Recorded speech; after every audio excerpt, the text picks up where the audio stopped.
आदाब, नमस्कार। आप देख रहे हैं आईएनए चैनल। मैं हूं शेख अहमद अली। इस न्यूज बुलेटिन में आइए नजर डालते हैं दिन भर की बड़ी खबरों पर। मरकजी वजीर दाखिला व बीजेपी कायद अमित शाह ने आज हैदराबाद का दौरा किया। रियासती बीजेपी के सदर बंटी संजय की प्रजा संग्राम यात्रा के दूसरे मरहले के अख्ताम पर आज तुक्कुगुड़ा में एक जलसा मुनक्किद किया गया, जिसको अमित शाह ने खिताब किया। इस जलसे से खिताब करते हुए अमित शाह ने दावा किया है कि आइंदा इंतखाबात में तेलंगाना में बीजेपी हुकूमत का क़याम यकीनी है। उन्होंने साथ ही मुस्लिम रिजर्वेशन जो 4% रिजर्वेशन तेलंगाना में नाफिज किया जा रहा है, ये वादा किया कि अगर बीजेपी इख्तियार में आती है तो ये रिजर्वेशन निकाल दिया जाएगा और ये रिजर्वेशन एससी और एसटी के बीच में बांट दिया जाएगा। भारतीय जनता पार्टी की सरकार बनेगी तब 1-1 किलो बॉयल चावल हम किसानों का हमारी राज्य सरकार खरीदेगी। आप खरीदना नहीं चाहते हो और आड़ो ये सरकार मोदी जी की योजनाओं के नाम बदलने के अलावे कुछ नहीं करती। मोदी जी ने समग्र शिक्षा अभियान करा, उन्होंने वही योजना को मोदी जी के ही पैसे से मना उरू मना बड़ी कर आज उसका चेहरा बदलकर अपना फोटो चिपका कर अपने बेटे का फोटो चिपका कर तेलंगाना के लोगों के सामने रखा है। क्या तेलंगाना के लोग नहीं जानते? वो जानते हैं ये पैसा नरेंद्र जी ने भेजा है। 18,000 करोड़ रुपया नरेंद्र मोदी सरकार ने मनरेगा के लिए भेजा। आपने उसको हरि धर्म कार्यक्रम का नाम देकर आपकी और आपके बेटे की फोटो चिपका दी। तेलंगाना की जनता नहीं जानती है ये हरि धर्म कार्यक्रम आपका नहीं है, ये हरि धर्म कार्यक्रम हमारे नेता और देश के प्रधानमंत्री नरेंद्र मोदी का है। मित्रों, प्रधानमंत्री आवास योजना उसका भी नाम बदला, नाम बदलकर मकान तो दे दे, मकान भी नहीं दे पाए। मित्रों, आज मैं एक बात बड़ी संवेदनशीलता के साथ कहने आया। भारतीय जनता पार्टी का अपने विचारों और अपनी आइडियोलॉजी को लेकर तेलंगाना राज्य की जनता के सामने जाए। हमारे कार्यकर्ताओं की दिन दहाड़े हत्या हो रही है। मुझे बताओ भाइयों, बहनों, माताओं, युवाओं, आप इससे सहमत हो क्या? जोर से बोलो, सहमत हो क्या? जोर से बोलो, सहमत हो क्या? ये चंद्रशेखर राव तेलंगाना को बंगाल बनाना चाहता है। आप बनाने दोगे क्या? बनाने दोगे क्या? बनाने दोगे क्या? भाइयों बहनों, उनको रोकना पड़ेगा। मैं आज भारतीय जनता पार्टी के सब कार्यकर्ताओं के कंधे पर हाथ रखकर कहता हूं, यहां बोल कर जाता हूं, साई गणेश को जो आत्महत्या करनी पड़ी है, हम सुनिश्चित करेंगे कि साई गणेश के हत्यारों को सजा दिलाई जाए, जेल के सलाखों के पीछे डाल दिया। कब तक बचोगे? कितने साल? मरकजी वजीर दाखिला अमित शाह ने आज शहर हैदराबाद के रामंतपुर में सेंट्रल डिटेक्टिव ट्रेनिंग इंस्टीट्यूट में सेंट्रल फॉरेंसिक साइंस के नए लैब का इफ्तिताह किया। बाद लैब का तफसीली तौर पर मायना किया। उन्होंने इंस्टीट्यूट के साइंसदानों से लैब की कारकर्दगी से मुताल्लिक मालूमात हासिल की। इस मौके पर साइंसदानों ने वजीर दाखिला को बताया कि इस लैब और इसमें तनसीब करदा डिवाइसेस से साइबर क्राइम को रोकने में आसानी होगी। दौर हाजिर में बढ़ते हुए साइबर क्राइम को रोकने के लिए ये लैब बिलखुसूस ये डिवाइस काफ़ी कारआमद साबित होगा। इसके अलावा इससे काफ़ी हद तक साइबर क्राइम पर काबू पाने में मदद मिलेगी। वज़ीर दाखिला के हमरा इस तकरीब में मरकजी वज़ीर सियाहत जी किशन रेड्डी और दूसरे मौजूद थे। कबल आज शाम 4 बजे के करीब मरकजी वज़ीर अमित शाह खुसूसी तैयारी के जरिए बेगमपेट एयरपोर्ट पहुंचे, जहां बीजेपी के अहम कायदीन ने अमित शाह का इस्तकबाल किया, जिनमें मरकजी वज़ीर किशन रेड्डी, बीजेपी कायदीन डॉक्टर के लक्ष्मण, DK अरुणा, साबिक वज़ीर ईटला राजेंद्र, साबिक रुकन पार्लियामेंट जी विवेक और दूसरे मौजूद थे। फॉरेंसिक साइंस लैब के इफ्तिताह में अमित शाह शमशाबाद के नोवोटेल होटल रवाना हो गए। रियासती वजीर फाइनेंस हरीश राव ने अमित शाह के दौरे हैदराबाद के मौके पर दिलचस्प अंदाज में ट्वीट किया।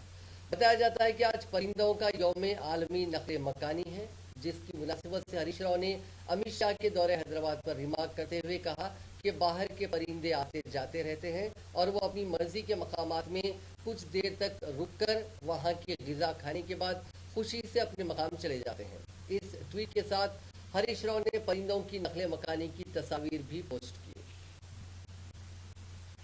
हुक्मरान जमात टीआरएस की रुकन कानून साज काउंसिल कविता ने मरकजी वज़ीर दाखिला अमित शाह के दौरे हैदराबाद के मौके पर उनसे कई सवाल किए। तेलंगाना के वज़ीर आला चंद्रशेखर राव की दफ्तर व सोशल मीडिया के अहम प्लेटफॉर्म ट्विटर पर सरगर्म कविता ने इस खुसूस में सिलसिलावार ट्वीट्स करते हुए अमित शाह से कहा कि वो तेलंगाना के अवाम को ये बताएं कि मरकजी हुकूमत रियासती हुकूमत को वाजिबुल अदा फाइनेंस कमीशन के तकरीबन 3000 करोड़ रुपए, पसमानदा तबकात की ग्रांट 1350 करोड़ रुपए और जीएसटी मुआवजे के 2247 करोड़ रुपए की रकम कब अदा करेगी। उन्होंने इफ्तिसार करते हुए कहा कि अमित शाह आसमान छूती अफरात ज़र, मुल्क में रिकॉर्ड बेरोजगारी, बीजेपी के खुद के डेटा के मुताबिक बीजेपी के दौर में ज्यादा फिरका वाराना फसादात और हिंदुस्तान को सबसे महंगा ईंधन और एलपीजी फरोख्त करने वाला मुल्क बनाने पर उनका क्या जवाब है। उन्होंने एक और ट्वीट में मरकजी वजीर दाखिला से कहा कि जब वो तेलंगाना के शानदार अवाम से मुलाकात करेंगे तो उन्हें ये बताएं कि मरकजी हुकूमत तेलंगाना को गुज़िश्ता 8 बरस के दौरान एक भी IIT, IIM, IISER और IIIT, NID मेडिकल कॉलेज या नवोदया स्कूल देने में क्यों नाकाम रही। उन्होंने पूछा कि मरकजी हुकूमत ने मिशन भागीरथ और मिशन काकतिया के लिए 24,000 करोड़ रुपए के फंड अदा करने की नीति आयोग की सिफारिश को क्यों नजरअंदाज किया। तेलंगाना के IT और माहौलियात के वजीर तारक रामाराव ने वाज़ेह किया है कि हुकूमत शहर हैदराबाद के लिए 2072 तक पानी की कमी न होने को यकीनी बनाने के लिए मंसूबा बना रही है। इसके लिए हैदराबाद के अतराफ पाइपलाइंस बिछाई जा रही है। मुस्तकबिल में शहर हैदराबाद में 100 किलोमीटर तक पीने के पानी की सप्लाई को यकीनी बनाने के इक़दाम किए जा रहे हैं। आउटर रिंग रोड और बाहरी इलाकों में भी पानी की सप्लाई के इक़दाम किए जा रहे हैं। उन्होंने शहर हैदराबाद में पीने के पानी की ज़रूरियात की तकमील के लिए सुनके सिलान इंटेक वेल के कामों का जिले नलगुंडा के नागार्जुना सागर में संगे बुनियाद रखा।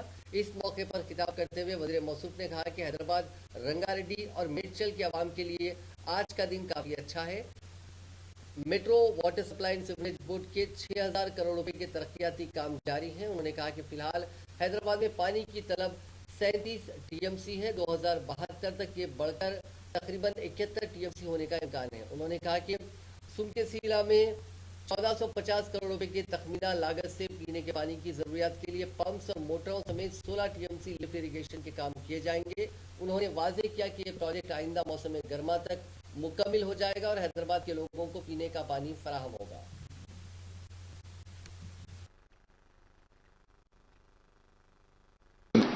6,000 కోట్ల విలువైన అభివృద్ధి పనులు ఈరోజు metro water supply and sewerage board ఆధ్వర్యంలో నడుస్తూ ఉన్నాయి. మంచినీటి విషయమే తీసుకుంటే ప్రస్తుతం హైదరాబాద్, ముఖ్యంగా మా పాత్రికేయ మిత్రులు దయచేసి ఈ విషయాన్ని జాగ్రత్తగా ప్రజలకి అందజేయాలనుకున్న విజ్ఞప్తి. ప్రస్తుత హైదరాబాద్ నీటి అవసరాలు 2022 సంవత్సరంలో 37 TMCలు. అదే మనం 2072 వరకు అంటే రాబోయే 50 ఏళ్ల వరకు ఆలోచిస్తే ఇది పెరిగి మరొక 40 దాదాపు మరొక 33-34 TMCల అవసరం మనకు ఉంటుంది. 70.9 అంటే దాదాపు 71 TMCల నీళ్లు భవిష్యత్తులో హైదరాబాద్ విస్తృతి, హైదరాబాద్ విస్తరణ దృష్టిలో పెట్టుకుంటే 2072 సంవత్సరం నాటికి మనకు ఒక 71 TMCల దాకా అవసరం పడుతుంది అనేది మా అంచనా. 2035 నాటికి 47.76 TMCలు, 2050 నాటికి 58.98 TMCలు, 2065 నాటికి 67.71 TMCలు, 2072 నాటికి అంటే సరిగ్గా 50 ఏళ్ల తర్వాత 70.97 అంటే దాదాపు 71 TMCల నీటి అవసరం ఉంటుంది హైదరాబాద్కి తాగునీటి అవసరాల కోసం అనేది మా యొక్క అంచనా. సరే 50 ఏళ్ల తర్వాత वज़ीर इंफॉर्मेशन टेक्नोलॉजी KT रामाराव के खिलाफ जिले नलगुंडा में एहतजाज किया गया। जिले के पिदरवो मंडल के सुनकेशीला में किसानों ने वज़ीर मौसूफ के इंटेक वेल पंपिंग स्टेशन के संगे बुनियाद के लिए आने के मौके पर फ्लेक्सी बोर्ड लगाए। पंपिंग स्टेशन के सबब अराजी से महरूम उन किसानों ने उनका मुआवजा अदा करने का मुतालबा किया। उन किसानों ने कहा कि वो इस स्टेशन के सबब अपने खेतों से महरूम हो गए। एहतजाजियों ने उनसे इंसाफ करने का मुतालबा किया। पुलिस ने वज़ीर मौसूफ के प्रोग्राम के मौके पर इम्कानी एहतजाज के पेश नज़र उन किसानों और कांग्रेस के कारकुनों को हिरासत में ले लिया। तेलंगाना प्लानिंग बोर्ड के नायब सदर बी विनोद कुमार ने कहा है कि वज़ीर आज़म नरेंद्र मोदी के गलत फैसले और पॉलिसियों से दुनिया के ममालिक हिंदुस्तान को देखकर हंस रहे हैं। विनोद कुमार ने बताया कि एक माह कबल अमरीकी सदर जो बाइडेन के साथ हुई वर्चुअल मीटिंग के दौरान वज़ीर आज़म मोदी ने इस बात का ऐलान किया था कि दुनिया भर के ममालिक को दरकार ग़िज़ाई अजनास हिंदुस्तान सरबराह करने तैयार है, लेकिन एक माह के अंदर ही हुकूमत हिंद ने गेहूं के एक्सपोर्ट पर पाबंदी लगाने का फैसला किया, जो ताज्जुब खैज है। विनोद ने कहा कि नरेंद्र मोदी हुकूमत को इस बात का कोई इल्म नहीं है कि किसानों की जानिब से कितनी मिकदार में ग़िज़ाई अजनास पैदा होती हैं। उन्होंने मोदी को मुखालिफ किसान करार दिया। उन्होंने कहा कि गेहूं के एक्सपोर्ट पर पाबंदी ने वाज़ेह कर दिया है कि मोदी को किसान और ज़राअत से कोई मोहब्बत या दिलचस्पी नहीं है। किसानों को हर तरह से धोखा देना मोदी हुकूमत का वाहिद एजेंडा है। विनोद कुमार ने कहा कि हिंदुस्तान में हर साल तकरीबन 300 मिलियन टन ग़िज़ाई अजनास पैदा होती हैं, जिसमें 50% हिस्सा मुल्क की आवाम की ज़रूरियात और फूड सिक्योरिटी के लिए महफूज कर दिया जाता है। बाकी 50% दुनिया के मुख्तलिफ ममालिक को एक्सपोर्ट किया जाता है। उन्होंने कहा कि दुनिया के 100 छोटे ममालिक अपनी ग़िज़ाई ज़रूरियात को पूरा करने के लिए बाहर के ममालिक बशमूल हिंदुस्तान से ग़िज़ाई अजनास हासिल करते हैं। उन्होंने कहा कि हालिया दिनों मरकजी वज़ीर पीयूष गोयल ने Morocco, Tunisia, Indonesia, Philippines, Thailand, Vietnam, तुर्की, अल्जीरिया, लेबनान को ओहदेदारों की टीम रवाना करते हुए धान के एक्सपोर्ट के सिलसिले में बातचीत करवाई थी। ताहम इसी दौरान ही मोदी हुकूमत ने गेहूं के एक्सपोर्ट पर पाबंदी लगा दी। उन्होंने मरकजी हुकूमत को मशवरा दिया कि वह ग़िज़ाई अजनास हासिल करने वाले बैरूनी ममालिक को एक्सपोर्ट करना बंद न करें। नायब सदर तेलंगाना प्रदेश कांग्रेस कमेटी जी निरंजन ने हुकूमत से मुतालबा किया कि वो कायदे मजलिस इत्तेहादुल मुस्लिमीन अकबरुद्दीन अवैसी की असेंबली की रुकनीत को फौरी खत्म करें ताकि फिरका परस्ती को उभरने से रोका जा सके। आज मीडिया से गुफ्तगू करते हुए निरंजन ने MIM और बीजेपी को मुल्क की सलामती के लिए नुकसानदा करार देते हुए कहा कि बीजेपी महात्मा गांधी के कातिल नाथूराम गॉडसे को कौमी हीरो करार देने के लिए कोशा है, जबकि गॉडसे मुल्क का सबसे बड़ा दहशतगर्द था जिसने गांधी जी के कत्ल के जरिए मुल्क की सलामती को दांव पर लगाया था।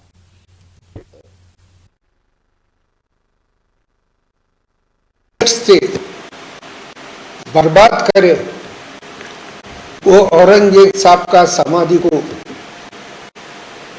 MIM के नेता अकबरुद्दीन साहब जाकर वहां पर श्रद्धांजलि अर्पित करना, ये दो भी बहुत दुख की बात है। सारी दुनिया जानता गॉडसे जी ने महात्मा गांधी को गोली से मार दिया और सारी दुनिया ये भी जानता मुगल ने किस तरह भारत को लूटा, औरंगजेब किस तरह भारत को बर्बाद किया और उन लोगों को एक पार्टी एक मजहब को का पार्टी बीजेपी उन्होंने गौडसे जी को सिर पे बिठा के चल रहे, तो दूसरी तरफ अकबरुद्दीन साहब वहां पर जाकर मैं कुछ कम नहीं बोल के उन्होंने जाकर औरंगजेब का समाधि के ऊपर फूल चढ़ाना, इस देश का आवाम बर्दाश्त नहीं करेगा, बीजेपी को भी बर्दाश्त नहीं करेगा और मजलिस को भी बर्दाश्त नहीं करेगा। 2023 में असेंबली इलेक्शन होने वाले हैं, 2024 में पार्लियामेंट के इलेक्शंस होने वाले हैं। इस इलेक्शंस को मद्देनजर में रखते हुए फायदा उठाने के वास्ते एक तरफ बीजेपी और दूसरी तरफ मजलिस कोशिश कर रहा है। आवाम चौकस रहना चाहिए। ऐसे मौके पर जो आजादी का अमृत महोत्सव बोल के मना रहे ऐसे शख्सियतों को, ऐसे अनासिर को खत्म करना चाहिए, नहीं तो इस देश की एग्जिट को ग्रेजुएट कोर्सेज में दाखिलों के लिए मुनक्किद होने वाले कॉमन पीजी एंट्रेंस टेस्ट यानी सीपी गेट की तादाद में कमी लाने का Telangana council for higher education ने मसूबा तैयार किया है। एक ही तर्ज के मुख्तलिफ कोर्सेज के लिए अलहदा एंट्रेंस इम्तिहान मुनक्किद करने के बजाय एक ही एंट्रेंस इम्तिहान मुनक्किद करने का मनसूबा है। इस सिलसिले में सीपी गेट इम्तिहानात में तब्दीली लाने के लिए ओहदेदारों की एक टीम तश्कील दी गई है, जो गुज़िश्ता 20 दिनों से मुख्तलिफ रियासतों की यूनिवर्सिटीज़ की जानिब से मुनक्किद किए जाने वाले पीजी एंट्रेंस टेस्ट के तरीक़ेकार का मुताला कर रहे हैं। ज़राए ने बताया कि तेलंगाना रियासत में साल 2019 से रियासत के यूनिवर्सिटीज़ उस्मानिया, काकतिया, तेलंगाना पालामूर, महात्मा गांधी और सतवाहना यूनिवर्सिटी में पीजी कोर्सेज में दाखिलों के लिए मुश्तरका तौर पर सीपी गेट इम्तिहान मुनक्किद किया जा रहा है, जिसकी बुनियाद पर मज़कूरा तमाम यूनिवर्सिटीज़ में पीजी की सीटों पर दाखिले दिए जा रहे हैं। बताया गया है कि इन यूनिवर्सिटीज़ में पढ़ाए जाने वाले पोस्ट ग्रेजुएट के 75 मुख्तलिफ कोर्सेज में दाखिलों के लिए अलहदा तौर पर सीपी गेट इम्तिहान मुनक्किद किया जा रहा है, जिसके नतीजे में तुलबा को 2 से 3 इम्तिहान में शिरकत करना पड़ा है। इस अमल से तालीमी साल के आगाज और दाखिलों के अमल में ताख़ीर हो रही है, जिसकी वजह से Telangana council for higher education ने सीपी गेट इम्तिहान की तादाद में कमी लाने का फैसला किया। मिसाल के तौर पर master of communication and journalism, MLIC, human resources management, tourism management, MA sociology, MA social work, MA archaeology और दीगर कोर्सेज में दाखिलों के लिए किसी भी मजमून में ग्रेजुएशन की तकमील करने वाले अहल होंगे, लेकिन फिलवक्त इन तमाम कोर्सेज में दाखिले के लिए तुलबा को अलहदा तौर पर एंट्रेंस इम्तिहान सीपी गेट में शिरकत करना पड़ रहा है। तमाम मज़कूरा तमाम कोर्सेज में शिरकत के लिए एक ही इम्तिहान मुनक्किद करने पर गौर किया जा रहा है। तेलंगाना में महकमे पुलिस में होने वाले तकर्रुरात में इस मरतबा खातून उम्मीदवारों में काफ़ी मुसाबकत देखी जा रही है। एक मुलाजिमत के लिए सैकड़ों की तादाद में खातून उम्मीदवारों ने दरखास्तें दाखिल की हैं। बताया जाता है कि एक दौर में यूनिफॉर्म सर्विसेज बिलखुसूस महकमे पुलिस, एक्साइज और ट्रांसपोर्ट की मुलाजिमतों के लिए खवातीन दिलचस्पी नहीं दिखाती थी, लेकिन मज़कूरा महकमों की मुलाजिमतों को हासिल करने में इस मरतबा खवातीन में काफ़ी मुसाबकत पाई जा रही है। बताया गया कि महकमे पुलिस के साथ excise, fire and services, jail और ट्रांसपोर्ट में मखलूआ जायदादों के लिए 2 मई से ख्वाहिशमंद उम्मीदवारों से दरखास्तें तलब की गई थी, जिनमें सिर्फ 11 दिन के अंदर यानी 13 मई तक मज़कूरा जायदादों के लिए तेलंगाना पब्लिक सर्विस कमीशन को 4.5 लाख दरखास्तें मौसूल हुई, जिनमें 23% दरखास्तें यानी तकरीबन 1 लाख से ज़्यादा दरखास्त गुजार खवातीन है। तेलंगाना पब्लिक सर्विस कमीशन के चेयरमैन वीवी श्रीनिवास राव ने यह बात बताई। उन्होंने मजीद बताया कि समाजी तौर पर दरखास्त गुजारों का जायजा अगर लिया जाता है तो दरखास्त दाखिल करने वालों में सबसे ज्यादा 53% BC तबके के उम्मीदवारों से मौसूल हुई हैं। बाकी दरखास्तों में 22% SC, 19% ST और 6% OC शामिल है। महकमे पुलिस में सब इंस्पेक्टर की जायदादों के लिए होने वाले तकर्रुरात के लिए 7 अगस्त को प्रीलिम्स इम्तिहान मुनक्किद करने का इम्कान है। इस सिलसिले में Telangana state police recruitment board तैयारियों में मसरूफ है। बताया गया कि 7 अगस्त को सब इंस्पेक्टर की जायदादों पर तकर्रुरात के लिए तहरीरी इम्तिहान मुनक्किद हो सकता है। इसके 2 हफ्तों बाद यानी 21 अगस्त को कांस्टेबल के तकर्रुरात के लिए तहरीरी इम्तिहान मुनक्किद होगा। हुकूमत ने police, fire services, jail, excise और ट्रांसपोर्ट के महकमों में मिलाकर 17,291 जायदादों पर तकर्रुरात के लिए नोटिफिकेशन जारी किया था। स्पेशल चीफ सेक्रेटरी महकमा शहरी तरक्की तेलंगाना अरविंद कुमार ने कहा है कि शहर हैदराबाद के नामपल्ली रेलवे स्टेशन तथा मेट्रो स्टेशन फुटओवर ब्रिज की तामीर के सिलसिले में उनकी इंजीनियरिंग की टीम गौर करेगी।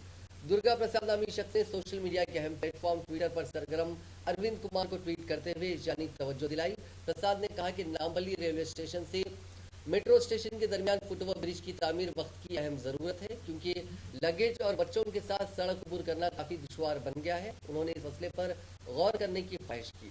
अरविंद कुमार ने इस ट्वीट पर रद्द-ए-अमल जाहिर करते हुए कहा कि उनकी इंजीनियरिंग टीम जितना जल्द मुमकिन हो सकेगा इस पर गौर करेगी। वाज़ेह है कि नामपल्ली रेलवे स्टेशन से मेट्रो स्टेशन के दरमियान काफ़ी गाड़ियों की आमद और रफ्त होती है, जिसके नतीजे में नामपल्ली स्टेशन पर उतरने वाले मुसाफिरीन को मसाइल का सामना करना पड़ता है। आंध्र प्रदेश के विजयवाड़ा में रायलसीमा यूनिवर्सिटी के वाइस चांसलर को वापस तलब करने का तुलबा और यूथ एसोसिएशन के कारकुनों ने मुतालबा किया। इस सिलसिले में आज विजयवाड़ा धरना चौक से चलो राजभवन की अपील के हिस्से के तौर पर ये तुलबा राजभवन की सिर्फ जाने वाले थे कि पुलिस ने धरना चौक के करीब पहुंचकर उनको रोक दिया, जिसके नतीजे में कुछ देर के लिए कशीदगी फैल गई। तुलबा ने अपने मुतालबे की हिमायत में नारेबाजी की। पुलिस की जानिब से उनको रोक दिए जाने के नतीजे में कुछ देर के लिए कशीदगी फैल गई। एहतजाजी तुलबा ने पुलिस से बहस और तकरार भी की। इन एहतजाजी तुलबा ने अपने हाथों में झंडे लेकर वाइस चांसलर के रवैये पर शदीद नाराजगी का इजहार किया। पुलिस ने जब उनको रोकने की कोशिश की तो कई तुलबा सड़क पर बैठ गए। उन तुलबा ने मीडिया से बात करते हुए कहा कि वाइस चांसलर ने तकरीबन 153 तुलबा को इम्तिहान में शिरकत की इजाजत न देते हुए उनके करियर को बर्बाद कर दिया।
तेलंगाना और आंध्र प्रदेश में गर्मी की शिद्दत में रोज बरोज इजाफा होता जा रहा है। महकमे मौसमियात ने वार्निंग दी है कि तेलंगाना में आइंदा चंद दिनों के दौरान शदीद गर्मी की लहर बरकरार रहेगी। तेलंगाना के कई मकामात के अलावा आंध्र प्रदेश के रायलसीमा के बाद मकामात और साहिली आंध्र प्रदेश में शदीद गर्मी की लहर बरकरार है। तेलंगाना के अजला करीमनगर, खम्मम और निजामाबाद में दिन का दर्ज हरारत ज्यादा से ज्यादा रिकॉर्ड किया जा रहा है। बाज़ अजला में तो दर्ज हरारत 42 डिग्री सेल्सियस दर्ज किया जा रहा है। अवाम गर्मी की शिद्दत और धूप की तपिश की वजह से घरों से बाहर निकलने से गुरेज कर रहे हैं। तेलंगाना में इस साल आम की फसल में काफी कमी हुई है, जिसके नतीजे में किसानों और आम के बागात रखने वालों को काफी नुकसान हुआ, क्योंकि फसल के लिए लाखों रुपए अद्वियात पर खर्च किए गए। खासतौर पर आम के बागात लीज पर लेने वाले अफराद इस साल काफी परेशान हैं। लाखों रुपए मसरूफ करने के बावजूद उन्हें हजारों में भी आमदनी नहीं हो रही है। बताया गया कि तेलंगाना में 3 लाख एकड़ पर आम के बागात हैं, जिसमें आमतौर पर हर साल 7 लाख टन आम पैदा होता है, लेकिन इस मरतबा 3 लाख टन आम की पैदावार भी मुश्किल नजर आ रही है। तेलंगाना में जगतियाल, वरंगल, खम्मम, नागर कर्नूल और चंद एक मकामात पर आम की काफी काश्त होती है और मज़कूरा मकामात पर आम के बड़े बड़े बागात हैं। रियासत के मुख्तलिफ अक़साम के आम दिल्ली, नागपुर, मुंबई, बेंगलुरु और मुल्क के दीगर मकामात को मुंतकिल होता है, लेकिन इस मरतबा फसल में काफ़ी कमी के बायस आम मुल्क के इन शहरों को मुंतकिल नहीं हो पा रहा है। मुंबई, दिल्ली, नागपुर और दीगर अहम शहरों के बड़े बड़े ताजरीन तेलंगाना के मुख्तलिफ मकामात बिलखुसूस जगतियाल, खम्मम, वरंगल, सिद्दीपेट में बड़े पैमाने पर आम की खरीदारी करते हुए उसे अपने इलाकों को मुंतकिल करते हैं, लेकिन आम की पैदावार में कमी की वजह से ये ताजरीन भी अपने इलाकों को वापस हो गए हैं। आम की फसल में कमी के बावजूद कीमतों में खातिर ख्वाह इजाफा नहीं हुआ, जिसकी वजह से किसान और दरमियानी अफराद काफी परेशान हैं। आमतौर पर सारिकीन सरखे की वारदात अंजाम देते वक्त अपनी शिनाख्त पोशीदा रखने के लिए तरह तरह की हरकतें करते हैं। बाज चोर चड्डी पहनकर चोरी के लिए जाते हैं, जबकि हैदराबाद में एक चोर ने अजीबो गरीब हरकत की, जिसे देखकर पुलिस मुलाजिमीन भी हैरतज़दा रह गए। तफसीलात के मुताबिक सनत नगर बस स्टॉप के करीब मेन रोड पर वाक़ एक मेडिकल शॉप में सारे शटर का खुफल तोड़कर अंदर दाखिल हुआ। अंदर दाखिल होने के बाद उसने अपने कपड़े उतार दिए और बरहना हो गया और तकरीबन 2 घंटों तक 2 मेडिकल शॉप में रहा और उसने वहां से 2,85,000 रुपए नकद रकम का सरखा कर लिया। सरखे की वारदात अंजाम देने के बाद सारिक अपने कपड़े पहनकर वहां से फरार हो गया। इस चोरी की वारदात का मंजर सीसीटीवी में कैद हो गया, जिसमें देखा जा सकता है कि सारिक ने किस तरह से कपड़े उतार कर चोरी की। पुलिस सरखे की वारदात के साथ इस बात की तहकीकात कर रही है कि सारिक ने ऐसी हरकत क्यों की, इसके पीछे क्या मकसद है।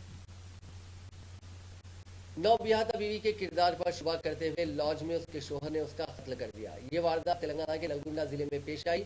मकतूल खातून की शिनाख्त शिरीषा के तौर पर की गई, जिसकी ओढ़नी का इस्तेमाल करते हुए ये वारदात उसके शोहर शंकर ने अंजाम दी। पुलिस ने कहा कि शंकर ने बीवी के किरदार पर शुबा जाहिर करते हुए ये वारदात अंजाम दी है। शिरीषा का ताल्लुक मेदक जिले के शंकरपेट से है। पुलिस ने शिरीषा के अरकान खानदान की शिकायत पर इस सिलसिले में एक मामला दर्ज कर लिया और मफरूर शंकर की तलाश शुरू कर दी। जिला सूर्यापेट में एक 70 साल ज़ईफ शख्स का बड़ी बेदर्दी से कत्ल कर दिया गया। उस शख्स की शिनाख्त पी जनार्दन रेड्डी के तौर पर की गई। नामालूम अफराद ने जिले के मोते इलाके में जुमे की शब ये वारदात अंजाम दी। बताया जाता है कि 5 अफराद के ग्रुप ने दरातियों से उस पर उस वक्त हमला कर दिया जब वो मकान के बाहर सो रहा था। उसके पोते ने हमलावरों को रोकने की कोशिश की, ताहम इसमें वो जख्मी हो गया। पुलिस ने शुबा किया है कि अराजी के तनाजे के सबब ये वारदात पेश आई।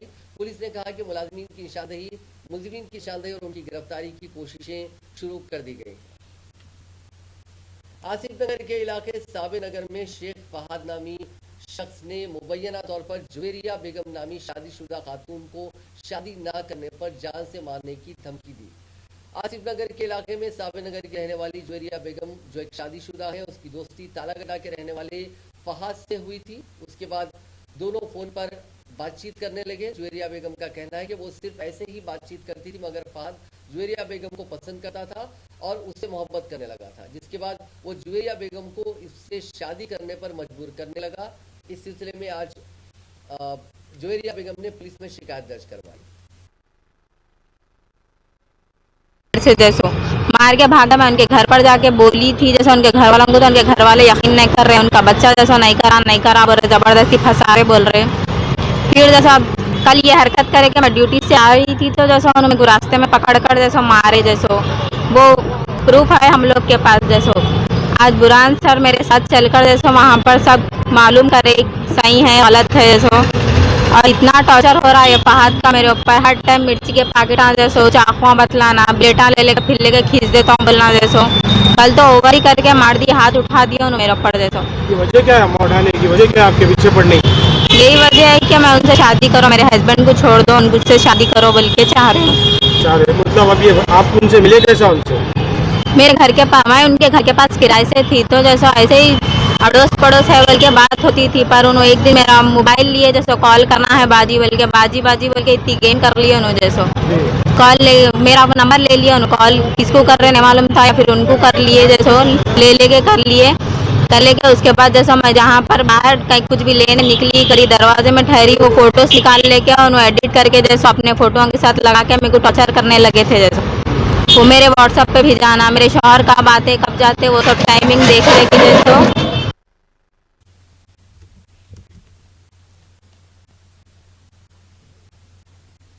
शहर के इलाके मलकाजगिरी विष्णुपुरी कॉलोनी में एक खातून की मुश्तबा हालत में मौत हो गई। हैरत की बात यह है कि उस खातून के बेटे ने 3 दिन अपनी मां की मशकशुदा नाश के साथ गुजारे। हालांकि बदबू आने की शिकायत पर पड़ोसियों ने पुलिस को इत्तला दी, लेकिन बेटा उसी हाल में अपनी मां की नाश के साथ रहा। तफसीलात के मुताबिक इलाके के मैत्री निवास अपार्टमेंट के एक फ्लैट में विजया नामी खातून अपने बेटे साई कृष्णा के साथ रहा करती थी। खातून के बेटे की जहनी हालत ठीक नहीं है। समझा जाता है कि किसी बात पर मां और बेटे में झगड़ा हो गया और शुबह जाहिर किया गया कि जहनी तौर पर मुतासिर बेटे ने ही झगड़े के दौरान अपनी मां का कत्ल कर दिया। कत्ल करने के बाद वो पिछले 3 दिनों से मां की नाश के साथ तनहा मकान में है। इत्तला मिलते ही पुलिस ने मकाम वाक़या पर पहुंचकर लाश को पोस्टमार्टम के लिए हॉस्पिटल भिजवा दिया और बेटे को हिरासत में लेकर पूछताछ शुरू कर दी है, ताकि मौत की वजूहात का पता लगाया जा सके।